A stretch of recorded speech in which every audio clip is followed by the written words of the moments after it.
नमस्कार मित्रों, जनवरी मासिक राशिफल कार्यक्रम में आप सबका स्वागत है। आज इस वीडियो में मैं आपको जनवरी सन 2025 कुंभ राशि के जातकों के लिए कैसा रहेगा उसकी संपूर्ण जानकारी देने वाला हूं। तो वीडियो को अंत तक देखिएगा, स्किप मत कीजिएगा क्योंकि बहुत ही महत्वपूर्ण जानकारी है। ये पहला महीना रहेगा नए वर्ष का। और वीडियो शुरू करने से पहले आप सबको नए वर्ष की हार्दिक शुभकामनाएं मेरी ओर से। यह वर्ष आपके लिए मंगलमय हो, ऐसी शुभकामना के साथ वीडियो को शुरू करते हैं। मित्रों, राशिफल की जानकारी देने से पहले आप सभी को पहले जो ग्रहों की स्थिति है उसको मैं बता देता हूं कि कौन सा ग्रह किस राशि में रहने वाला और किन ग्रहों का गोचर होगा इस महीने में। मित्रों, सबसे पहले 4 जनवरी को बुध जो है वो राशि परिवर्तन करेंगे और अपने शत्रु मंगल की राशि वृश्चिक से निकलकर देवगुरु बृहस्पति की राशि धनु में प्रवेश करेंगे। इसके बाद 14 जनवरी को सूर्यदेव राशि परिवर्तन करेंगे और धनु राशि से निकलकर अपने पुत्र शनि की राशि मकर में प्रवेश करेंगे और वहां से सूर्य उत्तरायण हो जाते हैं, शुभ स्थिति में आ जाते हैं। सभी प्रकार के मांगलिक कार्यक्रम भी शुरू हो जाते हैं और इसी दिन को हम लोग मकर संक्रांति के रूप में मनाते हैं, खिचड़ी के रूप में जानते हैं। इसको उत्तरायण भी बोलते हैं। इसके बाद मित्रों 21 जनवरी को जो मंगल हैं वो वक्री चलते हुए अपनी नीच राशि कर्क से निकलकर बुध की राशि मिथुन में प्रवेश करेंगे।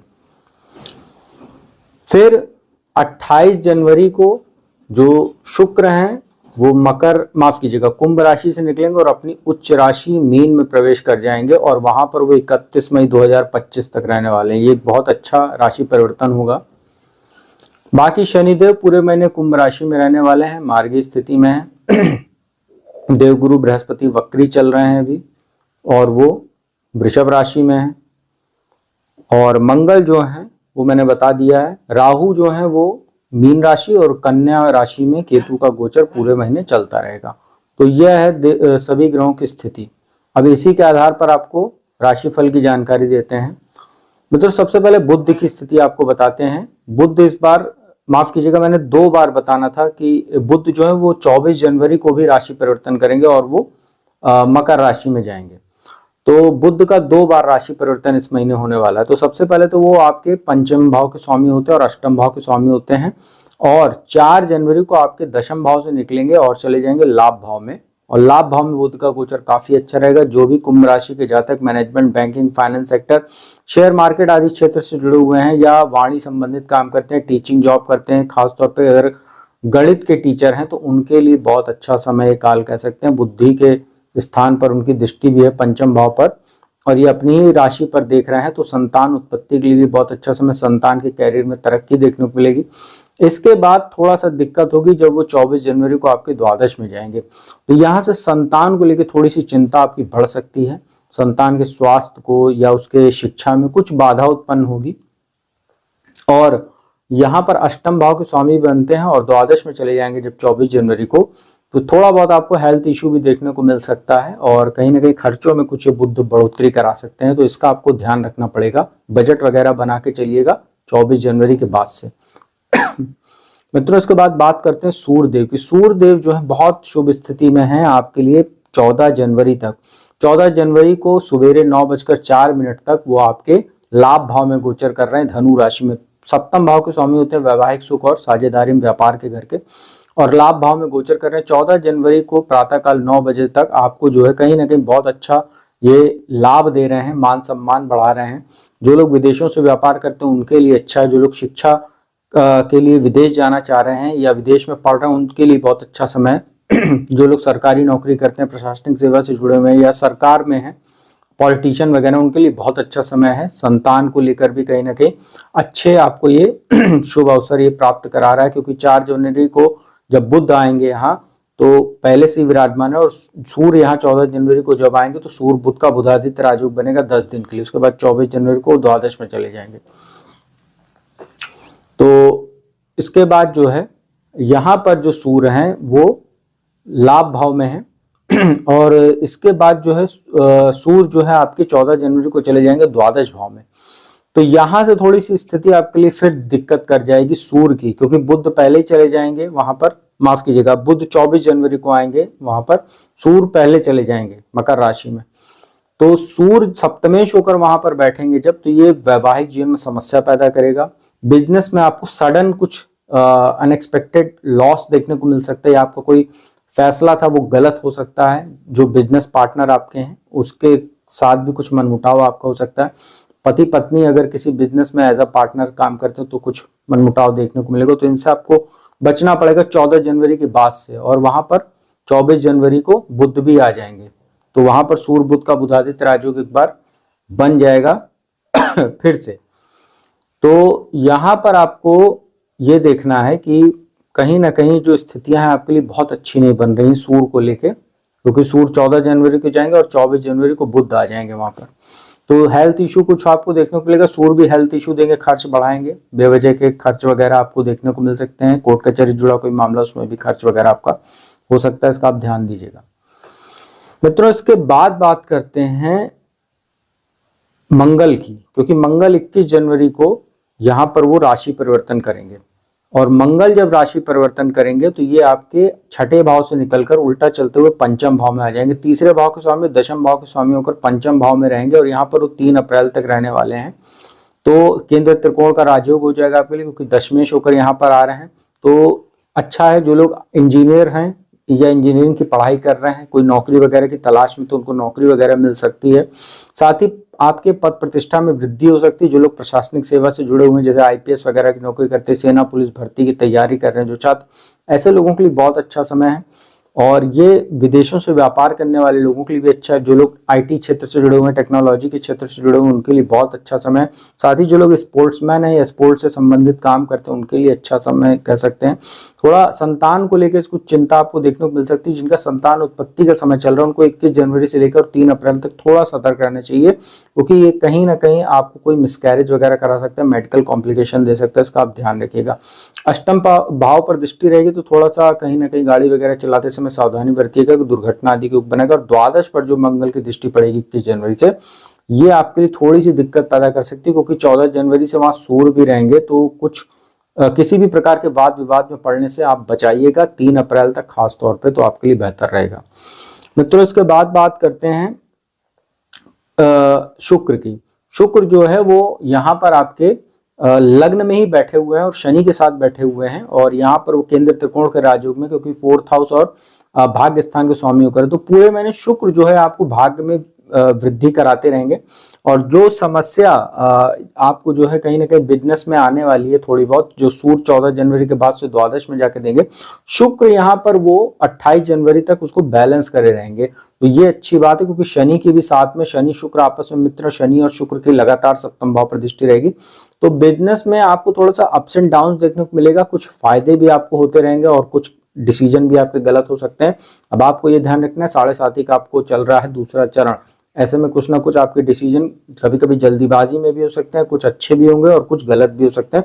ये सब चीजें आपको फेस करनी पड़ेगी। इसके बाद शुक्र जो है वो आपके चले जाएंगे यहाँ पर दूसरे भाव में, तो उच्च राशि में बैठ जाएंगे वहां से, और पूरे महीने फिर वहां रहेंगे, और फिर 31 जनवरी 2025 तक वो वहीं रहने वाले हैं। तो बहुत बढ़िया आपके लिए हो जाएगा, 31 मई तक, माफ कीजिएगा।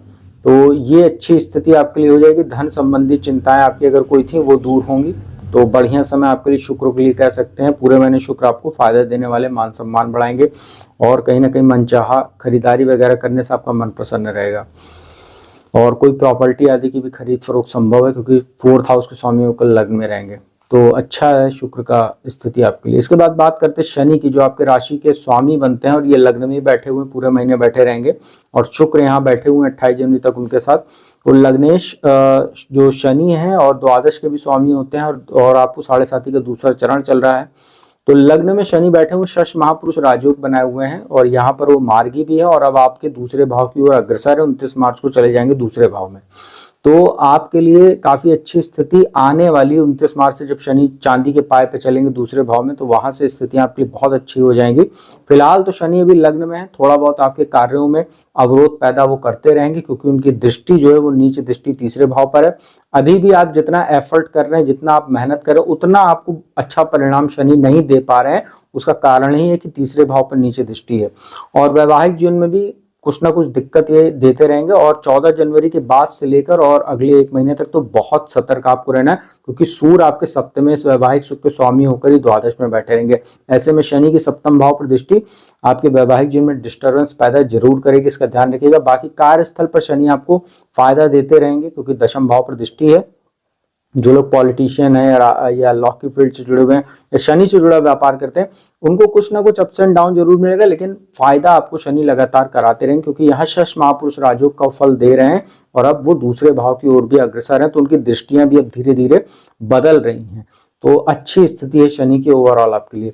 इसके बाद बात करते हैं बृहस्पति की। आपके लिए बृहस्पति लाभ भाव के स्वामी और धन भाव के स्वामी होते हैं, बहुत इंपॉर्टेंट होते हैं आपके लिए बृहस्पति, और 4th हाउस में केंद्र स्थान में बैठे हुए हैं। तो बृहस्पति के बारे में कहते हैं किम कुर्वन्ते ग्रह सर्वे यस्य केंद्र से बृहस्पति। अगर केंद्र स्थान में बृहस्पति विराजमान हो जाए तो जितनी भी समस्याएं आती रहती है उसमें कहीं ना कहीं बृहस्पति बहुत हद तक उसमें राहत दे देते हैं। तो जितना बाकी ग्रह आपको समस्या दे रहे हैं, बृहस्पति आपको लगातार बचाते रहेंगे, चाहे वो आपका वैवाहिक जीवन हो, चाहे वो संतान की ओर से आपकी चिंता हो, चाहे कहीं ना कहीं भाग्य में अवरोध हो या बिजनेस में फ्लक्चुएशन हो। इन सब चीजों से बृहस्पति आपको राहत जरूर देते रहेंगे, लेकिन ओवरऑल आपको कहीं ना कहीं कुछ दिक्कतें तो रहेंगी।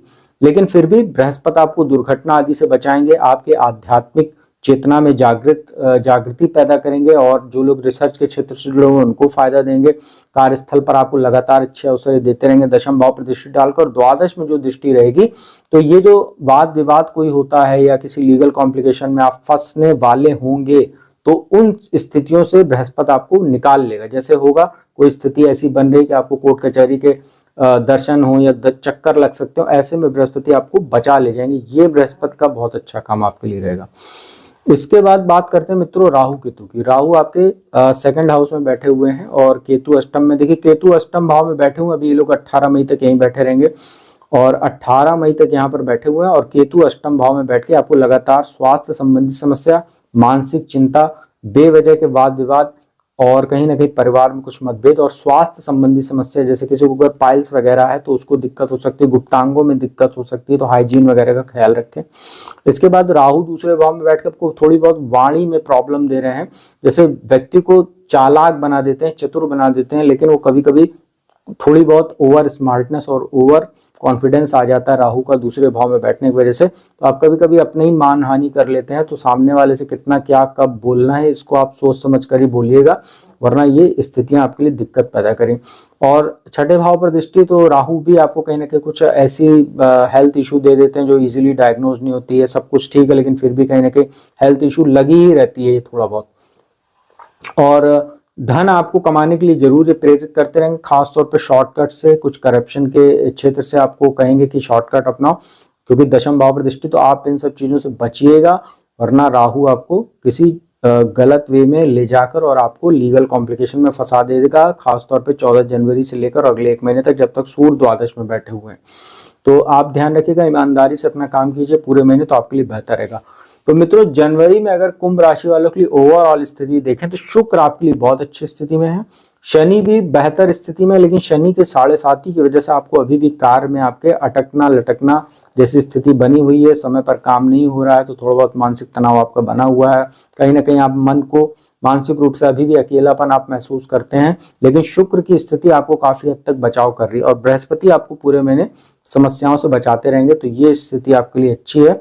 और धन लाभ की स्थितियां जो आपके लिए हैं वो बनेगी 28 जनवरी के बाद, जब शुक्र चले जाएंगे आपके दूसरे भाव में, धन भाव में, वहां से आपको धन लाभ के अच्छे अवसर 31 मई 2025 तक शुक्र कराता रहेगा। तो उपाय की बात कर लेते हैं। देखिए 7.5 चल रही है, आपको पता ही होगा, हर शनिवार को जाकर आप पीपल के वृक्ष से नीचे जाकर सरसों के तेल का दीपक जलाएं, ओम नमो भगवते वासुदेवाय इस मंत्र का जाप करें, काला और नीला वस्त्र पहनने से खास तौर पे बचें, और 3 जून 2027 तक आप काला वस्त्र या नीला वस्त्र कम से कम धारण करें तो अच्छा रहेगा, क्योंकि 7.5 आपको चलती रहेगी 3 जून 2027 तक। तो मित्रों उम्मीद करता हूँ वीडियो आपको अच्छी लगी होगी। वीडियो अच्छी लगी उसको लाइक कीजिए, कमेंट कीजिए, शेयर कीजिए। जिसको कुंडली विश्लेषण कराना है नंबर डिस्क्रिप्शन स्क्रीन पर मौजूद है, उस पर संपर्क कीजिए, अपॉइंटमेंट लीजिए, कुंडली विश्लेषण का लाभ प्राप्त कीजिए। तो अब मैं अपने वाणी को विराम देता हूँ, अगली वीडियो में आपको किसी नए विषय के साथ जल्दी मिलूंगा, तब तक के लिए ओम नमः शिवाय।